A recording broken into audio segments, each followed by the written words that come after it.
Only a movie. Only a movie. If you are here, you've likely seen 2008's Martyrs or are curious whether it's worth your time. For years, I approached the film with trepidation, shaped by years of ominous warnings from friends, content creators, and online posts. It's fucked up, they'd say, often adding, I'll never watch it again. I grouped Martyrs with films like Hostel or a Serbian film, works I've always found to be too heavily reliant on gore or shock, and teetering on the edge of gratuitous offense. That style of horror never resonated with me. It's like wearing a tuxedo t-shirt to a wedding. Some might find it bold and amusing, and others see it as tasteless. I've never been drawn to violence without meaning, preferring horror that lingers in the mind over gore that fades with the credits. So when the chance came to see Martyrs for the first time at a unique screening event, I hesitated. My friends were stunned. You've never seen Martyrs? You have to go. Or, you're passing up on a special screening event? Are you serious? Their passion, combined with the allure of the venue, it swayed me. I bought 2 tickets, bracing for a grim tale of kidnapping, torture, and abuse, expecting at worst, a film I'd hate in a memorable setting, or at best, a mediocre one I could simply shrug off. If you haven't seen Martyrs yet, I strongly urge you to pause this video and watch it unspoiled. What follows is my unfiltered retrospective on my first viewing, spoilers included, as I unpack the experience and its profound impact on me. The screening was hosted by my friends at Milford Horror, a group that curates horror films in unforgettable locations. An ice rink for The Thing 1982, a forest for Friday the 13th 1980, and now a church for Martyrs. Picture this, ascending cement stairs, passing through heavy wooden doors etched with age, and entering a sanctuary that felt both sacred and surreal. At the entrance, volunteers scanned my ticket and handed me a Martyrs-themed activity book, a haunting keepsake filled with fun activities. Snacks and drinks were available, but the atmosphere was electric with anticipation. I made my way down a carpeted aisle, the faint scent of old wood and candle wax in the air, and chose a seat 4 rows from a towering projector screen. My friend and I settled into the wooden pews, surrounded by horror fans exchanging knowing glances. More than one leaned over, learning I was a first-time viewer of Martyrs, and issued a cryptic warning, like, brace yourself, or, this one's gonna stay with you. It was a horror geek's paradise. I urge you to support Milford Horror, even if you're not local, by following their social media. The links are in the description of this video. So as the lights dimmed and your witness blasted through the church's PA system, its eerie notes reverberating off the stained glass windows, I let go of my preconceptions. I was ready to face Martyrs with virgin eyes, unprepared for the journey ahead. The film's opening threw me immediately. It begins like a modern paranormal horror, with a young girl Lucy fleeing an unseen tormentor in an industrial hellscape, only to land in an orphanage where something lurks under her bed. I expected a straightforward torture narrative, but this felt different. My assumed plot was already crumbling. Then the film leaps 15 years forward, and in a shocking moment of suddenness, a hooded Lucy storms a suburban home, shotgun in hand, and massacres an entire family. Parents, children, no one was spared. The violence was brutal yet chillingly realistic, not the cartoonish gore of a slasher, but a raw, deliberate act that left me stunned. When Lucy calls Anna, her fellow orphan, to the scene, I thought I was watching an action horror, perhaps a revenge thriller like High Tension. But then a gaunt, demonic figure, human yet not, attacks Lucy, clawing at her in a frenzy of rage. I was lost. Martyrs is a film that drowns you, pulls you up for a gasp of air, then hurls you from a plane without a parachute. As Lucy, bloodied and unraveling, waits for Anna, the film's disorienting shifts kept me on edge. I couldn't predict its path. A pivotal moment came when Lucy, driven by vengeance, bludgeons a mother with a hammer. How could Lucy be so sure that this seemingly normal family was tied to her childhood trauma, a covert torture operation? The doubt in Anna's eyes mirrored my own. I leaned forward in that church pew, whispering to myself, fuck it, I have no idea what's happening, but I'm all in. The unpredictability was exhilarating. Who were the heroes, the villains, and what was real? Is any of this real? The revelation that came with the creature tormenting Lucy was a projection of her guilt, anger, and self-harm, felt like a twist that could have ended a lesser horror film. That iconic twist to wrap up the film. Think The Sixth Sense's "I see dead people" moment. But Martyrs refuses to stop there. Lucy, unable to bear Anna's skepticism or her own fractured psyche, takes her own life in a moment of gut-wrenching despair. The image of her body crumpled and broken lingered as Anna stood alone amidst the carnage. I felt that same disorientation in that audience, wondering, where does the film go now, and how could it possibly top this? Then came the moment that shattered me. Anna, searching the house, discovers a hidden passage.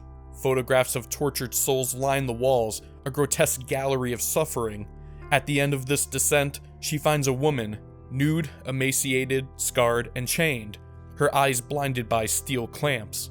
This was no longer a crime scene, it was a house of horror. Lucy was right all along. The woman's appearance was terrifying, not because of gore, but because she was human, yet stripped of humanity, a living ghost. I wanted to scream at Anna to run, to save herself from this nightmare. Her attempt to free the woman, to play the hero, felt noble but ultimately doomed. I still feel a chill recalling Anna's decision to sleep in the house, knowing such a figure lurked nearby. How could she rest? In a heart-pounding climax, Anna nearly dies at the hand of this victim, only for a heavily armed group to storm in and kill her. Their leader, Mademoiselle, delivers the film's chilling thesis. They are a secret society, torturing individuals to create martyrs, who, through extreme suffering, glimpse the afterlife. Lucy and Anna's intrusion destroyed their latest experiment, so they turn to Anna as their next subject. This revelation is where Martyrs fractures its audience. Some find the final act, Anna's confinement, beatings, and starvation, exhausting or exploitative, a descent into a snuff film territory. Others might see the relentless cruelties as absurd. With the climax featuring a completely skinned-alive Anna, the film tiptoes the line of ridiculousness. I fell into a third camp. I was completely captivated. To my relief, the film avoids sexual violence, a choice that kept the focus on physical and psychological torment. As Anna endures, the audience is forced to endure with her. We feel her pain, her despair. Isn't that the mark of a masterful story? We criticize films when we can't connect with their characters, yet here, I was invested. So much so that I wanted to intervene, to save Anna from her fate. But Martyrs complicates that empathy. Anna, after all, was complicit in Lucy's murders. She stood by as Lucy killed a family, including children, choosing vengeance over justice. She could have called the police, but didn't. Compare our horror at Anna's torture to our reactions elsewhere in horror culture. We cheer at Art the Clown's sadistic kills in Terrifier, reveling in the over-the-top gore. We collect serial killer memorabilia, Jeffrey Dahmer mugs, John Wayne Gacy tattoos, celebrating real atrocities while condemning Martyrs for its fictional violence. Why? The film holds a mirror to this hypocrisy, forcing us to confront our selective outrage. It demands we look, even when we want to turn away. This is where Martyrs transcends its shock value. It's not about torture for torture's sake, it's about suffering as a lens for truth, however unbearable. The film evokes the same awe I feel staring at religious art, like Luca Giordano's The Fall of the Rebel Angels, The Demon's Anguish, St. Michael's Serene Triumph. I can study it for hours, wrestling with questions of faith, morality, and existence. Martyrs does the same. When Anna, skinned alive in the film's harrowing climax, becomes a true martyr, we catch a fleeting glimpse of something. Divine, Lovecraftian, or delusional, we lean into the screen, craving answers, momentarily aligning with the society's quest to know what lies beyond death. But when Anna whispers her vision to Mademoiselle, we're denied. The film delivers a final cruel twist. You didn't suffer, so you don't get to know. Mademoiselle, unable to bear the truth or perhaps its absence, takes the secret to her grave. The society disbands, but we're left with tormenting questions. What did Anna see? Will the society persist? What awaits us after death? This cold, melancholic ending is earned, transforming curiosity into lingering dread. Martyrs' brutality isn't paranormal. It's grounded in human horrors, mental illness, vengeance, and the hubris of a secret society chasing existential answers. They're not mad scientists stitching bodies for fun. They believe their work serves a greater good. They're victims' heroes for humanity. This plausibility, however unlikely, is what makes the film terrifying. It's a story that could exist, rooted in the extremes of human obsession.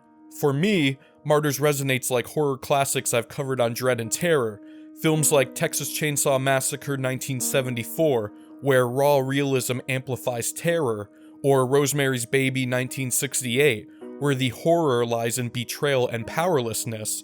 Unlike those, Martyrs doesn't offer resolution. It leaves us in a state of endless suffering, a mirror of Anna's martyrdom. Many who dislike Martyrs, or swear off rewatching it, mistake their fear for discomfort. If released today, alongside modern horrors with bleak, introspective endings, films like Hereditary, Talk to Me, Possessor, or Speak No Evil, it might be hailed as a masterpiece. Instead, it's tethered to the early 2000s, an era of gore-heavy films like Hostel, The Human Centipede, where shock often overshadowed substance. Martyrs just does not belong there. Its violence serves a purpose, forcing us to grapple with our own mortality, our fascination with suffering, and our curiosity about the unknown. I loved Martyrs, not just liked it, but loved it. Months later, its images remain vivid. The victim's skeletal form, the hammer's dull thud, and Anna's hollow eyes. It's more memorable than films I've seen in theaters recently. It made me care about its characters, question my own ethics, and demand I confront life's greatest mystery. What lies beyond, and do I deserve to know? For jaded horror fans like us, that's rare. Martyrs isn't just a film, it's an experience, or a trial.